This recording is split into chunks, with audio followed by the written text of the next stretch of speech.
ஆதி சித்த டிவி நேயர்கள் அனைவருக்கும் வணக்கம். பெற்றோரையும் சித்தர்களையும் நேசிப்போம், இயற்கையை பாதுகாப்போம். பணவரவு அதிகரிக்கிறதுக்கு என்னென்ன சூட்சமங்களை பயன்படுத்தலாம்? ஒரு சின்ன கண்ணாடி பவுல்ல கல்லுப்பு எடுத்துக்கிறோம். அந்த கல்லுப்பு மேல 5 கிராம்பு இதை மட்டும் வச்சிடறோம். இதை வச்சுட்டு இதை எங்க வைக்கணும் அப்படின்னா, வீட்டினுடைய வரவேற்பு அறையில வைக்கணும். என்ட்ரன்ஸ், மக்கள் யார் உள்ள வந்தாலும் அந்த வரவேற்பு அறைக்கு தான் வருவாங்க, அங்கதான் வந்து உட்காந்துருப்பாங்க இல்லையா, அந்த இடத்துக்கு வரணும். அந்த இடத்துல அதை வைக்கணும்.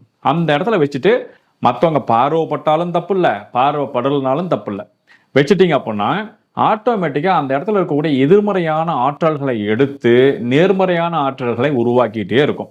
அதே சமயத்தில் உப்புலேருந்து உருவாகக்கூடிய மின்காந்த ஆற்றல், வீட்டில் வரக்கூடிய எதிர்மறையான விஷயங்கள், ஏதாவது அபசகரமான வார்த்தைகள் நம்ம சொல்றது, இல்லை கெட்ட வார்த்தைகளில் பேசுறது, அதே சமயத்தில் வந்து தேவையில்லாத வார்த்தைகளை பேசுறது, இந்த மாதிரி வந்து தவறான வார்த்தைகள் எல்லாம் நம்ம பயன்படுத்தும் பொழுது அந்த வீடு வந்து எதிர்மறையாக செயல்படும்.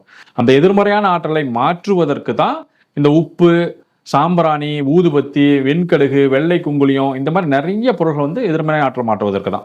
அதிலிருந்து வரக்கூடியது அந்த வேலைகளை செய்யும். உப்பு கூட கிராம்பு சேரும் பொழுது எதிர்மறையான ஆற்றல் விலகி நேர்மறையான ஆற்றல் உள்நோக்கி வரும்பொழுது மிகப்பெரிய பாசிட்டிவ் எனர்ஜி இருக்கும். இதுல என்ன ஒரு முக்கியமான விஷயம் அப்படின்னா, 15 நாளைக்கு ஒரு முறை அந்த உப்பை மட்டும் மாற்றணும். கிராம்பை மாற்றணுங்கிற அவசியம் கிடையாது. 15 நாளைக்கு ஒரு முறை உப்பை மாத்திட்டு அந்த உப்பை ஒன்று செடிகளுக்கு அடியில் போட்டுடணும், இல்லைன்னா ஓடுற தண்ணியில போட்டுடணும். பிறர் பாதங்கள் படுமாறு இடங்கள்ல போடவே கூடாது. மற்றவங்க கால் மிதிப்படக்கூடிய இடங்களை போடக்கூடாது. மற்றவங்களுக்கு தொந்தரவாகவும் போடக்கூடாது. அந்த மாதிரி இல்லாம பாதுகாப்பா நீங்க வச்சுட்டீங்க அப்படின்னா, கொண்டு போய் கடல் தண்ணியில கலைச்சி விட்டுறது, ஓடுற ஆத்துல போட்டுறது, அதே சமயத்துல மரங்கள் இருந்துச்சுன்னா மரங்கள் அடியில் அப்படி பறிச்சு விட்டு அதுக்குள்ள போட்டுறது, இந்த மாதிரி விஷயங்கள்லாம் செஞ்சுட்டீங்க அப்படின்னா எதிர்மறை ஆற்றல் வந்து ஆட்டோமேட்டிக்கா ரிலீஸ் ஆயிரும். செஞ்சு பாருங்க, அற்புதமான பரிகார முறை, நிறைய ரிசல்ட் கொடுத்துருக்கு. இது ரொம்ப சிம்பிள் தான், ரொம்ப எளிமையா செய்யக்கூடியது தான்.